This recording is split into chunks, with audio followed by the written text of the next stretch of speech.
Baik, sebelum saya mulai, izinkan saya untuk bertanya kepada teman-teman sekalian. Apakah teman-teman mengenal Najwa Shihab?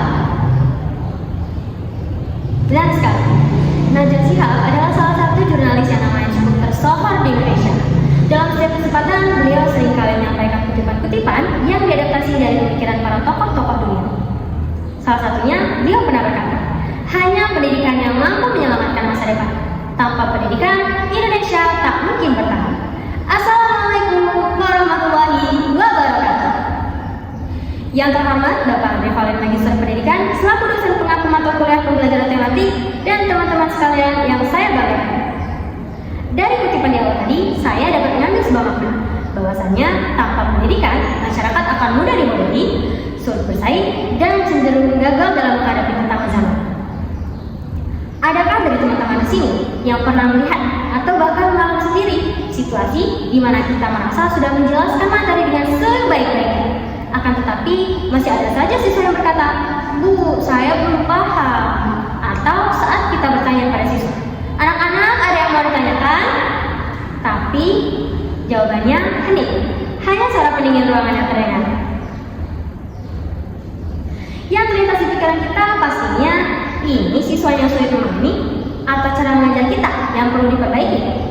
Oleh karena itu, hari ini kita akan membahas seputar keterampilan dasar mengajar.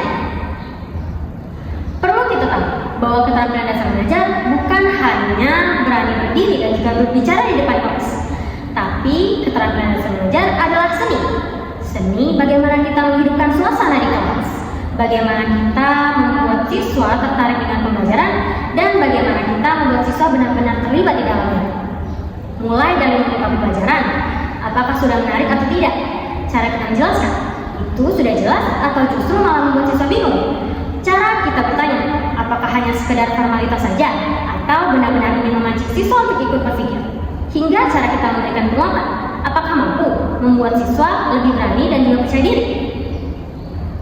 Keterampilan-keterampilan ini mungkin terdengar sangat sederhana, akan tetapi dampaknya akan sangat luar biasa. Saya ingin bertanya kepada teman-teman sekalian, situasi mana yang lebih sering kita dapati? Yang pertama, siswa yang mudah melupakan materi, atau yang kedua, siswa yang melupakan pengalaman belajar mereka? Betul sekali, kita lebih sering mendapati siswa yang mudah melupakan materi, seperti definisi, teori, rumus, dan lain sebagainya. Akan tetapi, mereka cenderung mengingat bagaimana mereka diperlakukan di dalam kelas.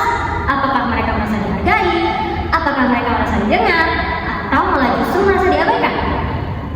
Disinilah peran kita sebagai guru. Jika kita mempunyai keterampilan dasar mengajar yang baik, kita mampu mengubah siswa yang tadinya pasif menjadi lebih aktif, mengubah siswa yang tadinya penakut menjadi lebih berani dan juga percaya diri, mengubah siswa yang tadinya mudah merasa bosan menjadi lebih antusias. Karena mengajar bukan hanya sekedar menyampaikan ilmu, tapi bagaimana kita menciptakan pengalaman belajar yang bermanfaat.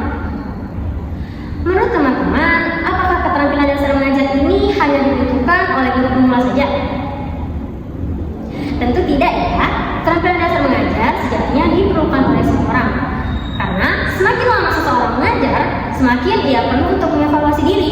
Di zaman sekarang ini, anak-anak cenderung lebih kritis. Mereka juga cenderung lebih mudah bosan.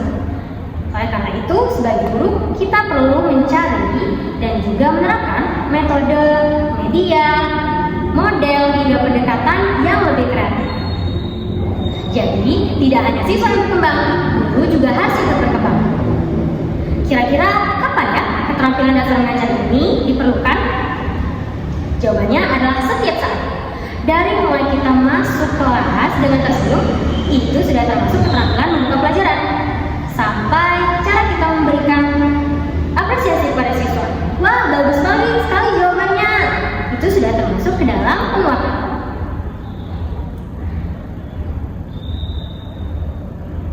Karena sebenarnya, tanpa kita sadari, kita sudah sering menerapkan keterampilan dasar mengajar ini di kehidupan kita sehari-hari.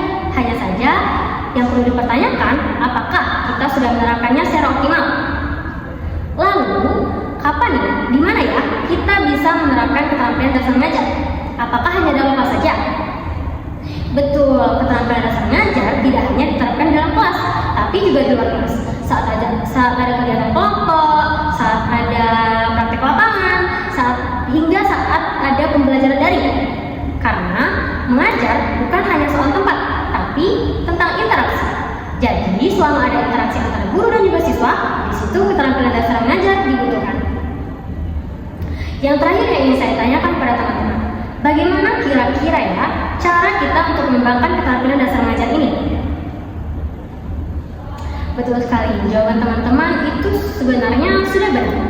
Nah, mulai hari ini saya ingin mengajak teman-teman sekalian untuk memulai satu kebiasaan baru yang mungkin terdengar cukup sederhana, akan tetapi sangat berdampak.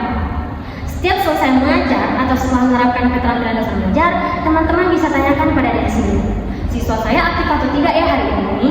Siswa saya sudah benar-benar paham atau belum ya? Besok saya harus perbaiki dengan cara apa? Teman-teman juga bisa belajar dari kelas jawab dan juga mengikuti pelatihan-pelatihan untuk mengasah keterampilan.